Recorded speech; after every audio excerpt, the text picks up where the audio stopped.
Welcome back to the journey. Do you ever get frozen and stuck whenever trying to make a big decision? You just don't know what to do, too many options, afraid of making the wrong decision? Well, I'm going to put an end to that today. Today I'm going to share with you a simple 5-step process so you know exactly what to do when you don't know what to do. This will really help you. This really isn't a step, but this is critical. I talk about this in all of mine, and most people, and I keep hammering on it because most people don't want to do it. But this is key to living in the greatest version of ourselves and the emotional mastery journey.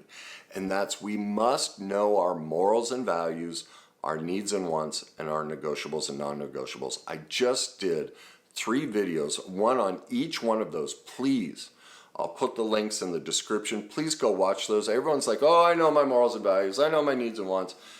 But we really don't. People don't. And this is part of why you can't make decisions. Because there is a process to it. And it is critical for every aspect of our life. We have to know the difference between a moral and value and how to process those out. So those are different videos. I broke those down deeply to show you exactly how to do it. And you'll see, after watching it, you'll be like, oh my God, this has made such a difference in my life. Now I see what he's talking about. So I encourage you, do what works best for you. But I really encourage you to go watch those 3 videos because when you have those skill sets, you'll know exactly how to make decisions. It gives you the framework to do it, okay? So now let's move into the 5-step process. The first step is this: gather information. So many times when a decision comes up, we just freeze. Well, the first step is pause and go, okay, what do I need to become an expert in? Am I trying to buy a new car? Don't know which one. Well, do some research on it. Find out, what are the manufacturer specs? I know a lot of people, I hate all that stuff. It bores me to death. But if I'm going to make a decision, I have to educate myself. So that's the first step when we don't know what to do. Part of why we don't know what to do is we don't know our morals and values, we don't know our needs and wants, negotiables and non-negotiables, and we haven't gathered enough information about the situation. And this could be relationships too. We might need to ask our partner or potential partner some questions that we've never asked. We might need to investigate more about relationships. And hey, I've noticed this red flag. What does that mean? Maybe go to my new online magazine to research some of the articles and watch some of the videos so you can get a little more information so you know what to do. All right? Step number 2. If the information that you've gathered isn't definitive, then what that means is you have to wait for a life experience. It's true. This is a piece most people don't recognize. Is they aren't aware that so much of life is waiting for us. It hasn't happened yet. It's going to come to us. I'm going to give you, at the end of this, I'm going to give you 3 examples so you can see how this plays out. Because right now it's like, well, what do you really mean by that? But when I give you these examples of real life situations, it'll make more sense to you. So step number 2 is if the information that you've gathered, you feel like you've researched everything. It's like, okay, I've done my due diligence, but I still don't have an answer. That means you're waiting for a life experience. And in my examples, I'll show you the importance of that and how to work through it. All right, now, step number 3 is while you're waiting, take action on any aspect of the problem you want to solve by focusing on what you can control. See, when we don't know what to do, almost all of us just get victim-oriented and stuck in the problem. Oh my God, what am I going to do? Oh, he loves me, he doesn't love me. It's all about them. It's all about everything outside of themselves. Well, that puts us in a powerless, helpless position. Always ask yourself this question: what can I control? In this moment, what can I control? I can control my thoughts, my feelings, and my actions. I get to choose what feelings. If I'm feeling scared and unsure about this, I can develop emotional mastery and learn. I've done tons of videos and all my master classes show you how to instantly shift your feelings. We are in control of that. When we shift our feelings, that shifts our thoughts. We now become solution oriented, and from there, our actions change. So step number 3, focus on what you can control and take action on it. Step number 4, reevaluate the life experience after you've had it. Okay, so what that means is once the life experience has occurred, now you reevaluate the original parameters of the decision. Again, in the examples, that'll become more clear. 5, once you've done that, make an empowered choice. Now let me give you some of these real life examples so you can see how this process plays out. The first one comes from my book. I was trying to write the chapter on how to let life come.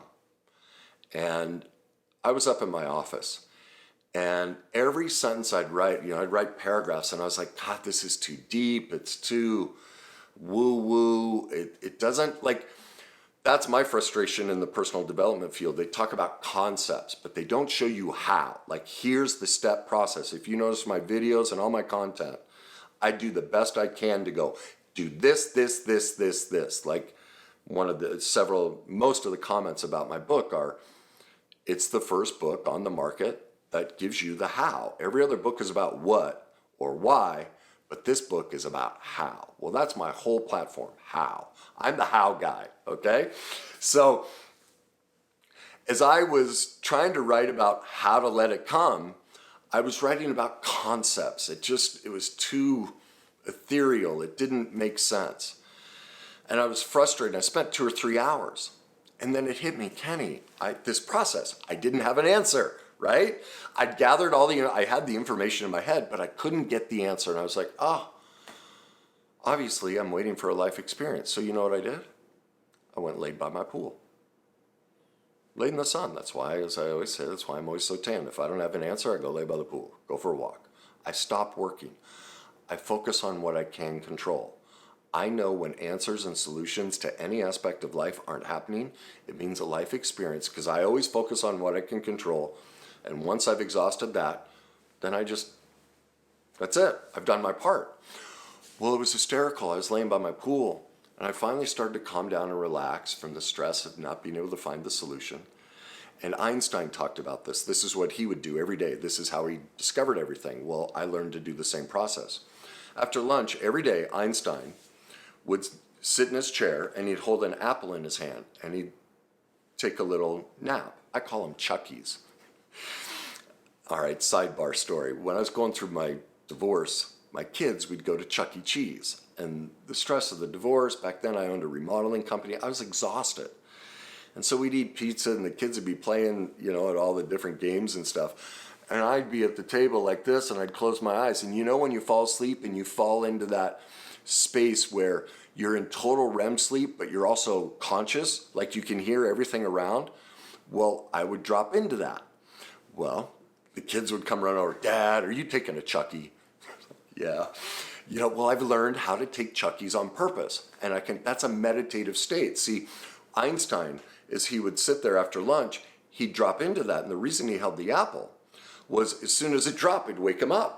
And he'd pick it up and he'd fall right back into that. See, when you're in that state just before sleep and consciousness, there's no extraneous thought. You are in your source, your essence, pick whatever term you want to call it. That's pure subconscious. That's the gold. That's the essence. The best version of ourselves is hidden right there. Well, I've learned how to do that. I've practiced it. So I couldn't write the chapter. I go lay by the pool. And I start dropping into that Chucky space. And as soon as I drop in, it just hit me. Oh my God, Kenny, just write what you did. So if you read my book, you'll see I talk about how I was frustrated, how I went and laid by the pool. I got away from it. I let the answer come to me. The life experience waiting for me was me taking the action of what I can control, which I knew I'd exhausted everything, so I'm done with it. Now get away from it. Go lay by. So that whole chapter I just explained, this is how you learn to let life come. I just told the story. Well, everyone can understand a story, but the deeper concepts of how the brain works and all that, they're like, boring. Who wants to hear that? So that's story number 1. Story number 2, now this really drives home how this 5-step process works. It goes back to my second wife. My counselor at the time, my mentor, Mike, who you've met through some of the other videos, he's also a pastor. Well, I asked him if he'd be willing to marry us. And he said, Kenny, let me think about it, and I'll get back to you. And so I saw him a couple days later, and he said, I've thought about it, Kenny, and he said, I think the two of you still have a lot more pain to work through, but if it's what you want, I'll do it. Now, my initial reaction was, okay, so he's being boundaried, he's not being codependent, he's not going to tell me his reality or, try and change mine, just pure codependent, healthy boundaries. Here's something I discovered while I was letting life come and falling into the Chucky space 1 or 2 years after my divorce. And that's what helped. This is how I discovered this process. As I went, oh my God. You see, that relationship almost killed me. And it was through living out that horrific pain that I discovered everything I now share with you. I'd learned a lot of it before then.